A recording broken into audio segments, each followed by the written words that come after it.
L'humoriste, animateur, océanologue et maintenant porte-parole des rendez-vous de la francophonie, Boucard Diouf, est débarqué au pays afin de poursuivre ses études doctorales sur l'adaptation au froid des poissons. Mais l'appel de la scène étant plus fort que celui des baleines, il a décidé de faire du rire son plus grand allié. Ruby rencontre Boucard Diouf. La langue française m'a donné l'occasion de vivre tous mes rêves. Si je n'avais pas étudié en français, je ne serais pas ici.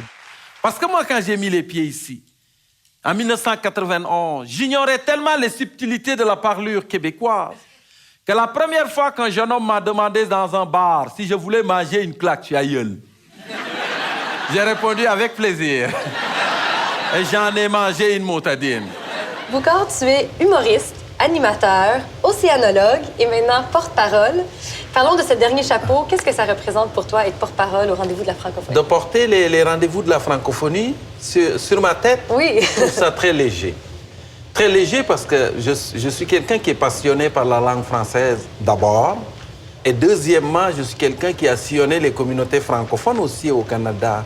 J'ai toujours plaisir à rencontrer les gens qui travaillent fort, qui luttent pour rester là.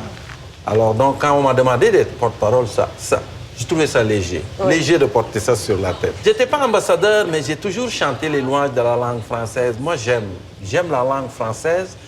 C'est pas ma première langue, mais j'ai grandi au Sénégal et la langue française a été pour nous, les Africains, la langue de communication parce que en Afrique, il y a des dialectes, il y en a en quantité industrielle. Du coup, quand on a découvert le français, on pouvait communiquer avec l'autre qui est juste à 50 km. Donc, il y a cet aspect-là. Quand je suis arrivé, j'étais un Sénégalais. Tranquillement, je suis devenu Québécois. Puis aujourd'hui, quand les gens me demandent c'est quoi ton identité, je me définis souvent comme un trait d'union. Quand tu écris le mot afro-québécois, il y a un trait d'union et je tiens, les deux sont comme ça. Ça tire.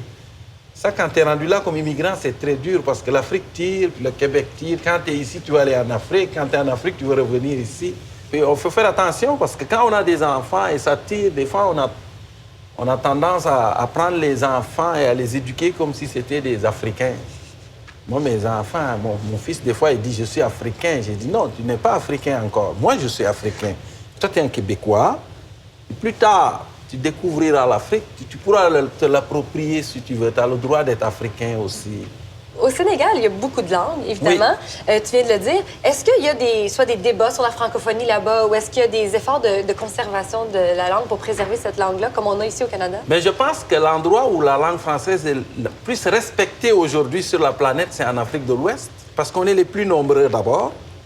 Et deuxièmement, parce que je pense que de toute la francophonie, c'est les Africains qui respectent le plus, assez méticuleusement, le parler ou la parlure francophone. C'est bon que l'Afrique soit au secours de la francophonie canadienne. Hein?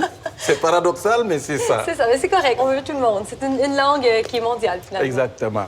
Une semaine, je venais d'arriver à Rimouski quand ma voisine de palier, qui s'appelait Blanche, se présente à mon appartement pour me souhaiter la bienvenue en me proposant de goûter à du fromage en crotte. Et là, j'ai fait 2 pas en arrière. J'ai dit, madame, vous avez dit quoi encore? Elle dit, du fromage en crotte. J'ai dit, madame, excusez-moi, mais jamais j'aurais imaginé un jour qu'un pays pouvait pousser aussi loin le recyclage. Parlons humour maintenant. Tu es arrivé ici au pays pour étudier les poissons, oui. Mais c'est avec l'humour que les gens t'ont découvert. Est-ce que ça a été ta façon de t'intégrer à la culture canadienne, québécoise? Oui. Mais je pense que dans toute la francophonie canadienne, l'humour, c'est la méthode de séduction la plus efficace quand on est en présence de quelqu'un qui ne nous connaît pas. Donc, quand tu ris avec quelqu'un, quand tu fais toutes les barrières tombent, cette bulle qu'on a, et la communication se fait, l'osmose culturelle se fait plus facilement. Donc, moi, effectivement, je suis arrivé ici pour faire un doctorat en océanographie. J'ai fait ça à l'Université de Rimouski. J'ai enseigné à l'Université de Rimouski pendant 8 ans. Mais j'enseignais toujours dans l'humour parce que c'était ma façon d'apprivoiser les étudiants.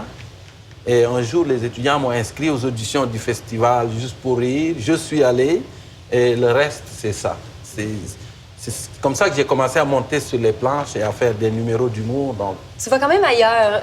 C'est pas pareil comme les autres humoristes.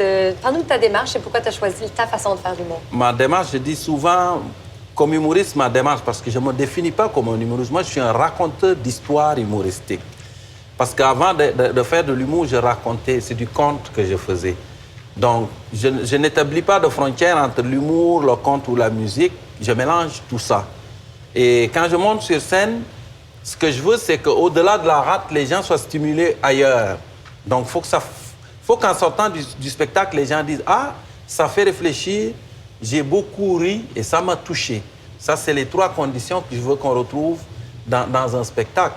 Et je fais de l'humour de raccommodement. Je ne suis pas le genre à taper sur des gens qui sont déjà à terre. Non, mais pouvez-vous me dire pourquoi ces gens-là sont tant portés sur la chose? Tout leur village porte des noms en bas vers la ceinture. Je viens de Cap-Chat, je viens de Cap d'Espoir, je viens de Gros Cap, je viens de Grande Entrée, je viens de Cap Rouge, je viens de la Bitatibi. Je refais un spectacle, un nouveau spectacle, mais plus en sciences, parce que je viens de l'univers des sciences. J'ai envie de parler de la sexualité, mais sous l'angle scientifique. Intéressant. Comme spectacle d'humour. Une belle année qui s'annonce. Oui, je pense qu'elle va être belle. Merci beaucoup de nous avoir accueillis aujourd'hui. Bon rendez-vous de la francophonie. Merci.